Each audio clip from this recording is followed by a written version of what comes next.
Alright, before we continue with the coding, I want to go over a concept with you called Dotfiles. Dotfiles are a concept in Unix and Linux file systems, which are essentially configurations and settings files that load or are read every time a program starts up. So far, we've just been using Vim with its default settings, but let's go ahead and write in our own custom settings to make things better for us.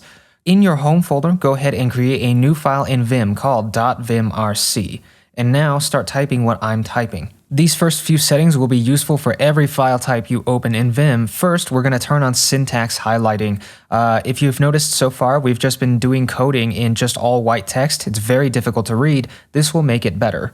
This next setting is optional, but some people love to have the next line automatically indented inward for them.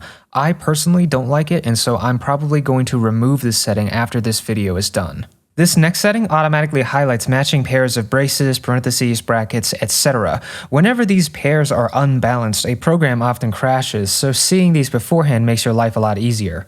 And now let's move on to Python-specific settings because we don't want these to apply to every file type you open. Auto command will automatically run these commands every single time you open a Python file type here. Go ahead and do a new line, tab a couple of times inward just for readability. You don't have to do this, but if you're doing this on multiple lines, make sure you have that backslash. It's very important.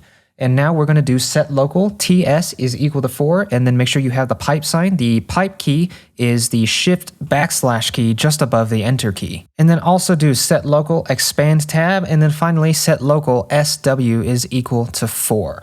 These control the tab behavior. By default, when you hit the tab key, it inserts tab characters, but the Python PEP 8 standards say that you should use 4 spaces to indicate indents. And so this allows us to continue using the tab key and treating it like a tab, but it's actually inserting 4 spaces for us. And then finally, this last setting just turns on all of the features of Python highlighting for us.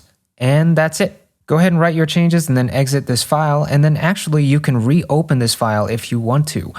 Because of the settings we just configured with syntax enable for all files, you should now see that this file has pretty highlighting and colors in it. And this is case in point for what we just did. When we first opened this file to write the configuration, it loaded with the default settings, and so that's why the text was all white. But then when we wrote this file and then reopened it, it read those settings from the file and then applied them. These kinds of dot files or configuration files exist for a lot of different utilities and a lot of different programs, and so now that you know about them, you have an idea of how a lot of these things can be configured or customized for your needs. So that concludes this video. Let's get back to learning more Python.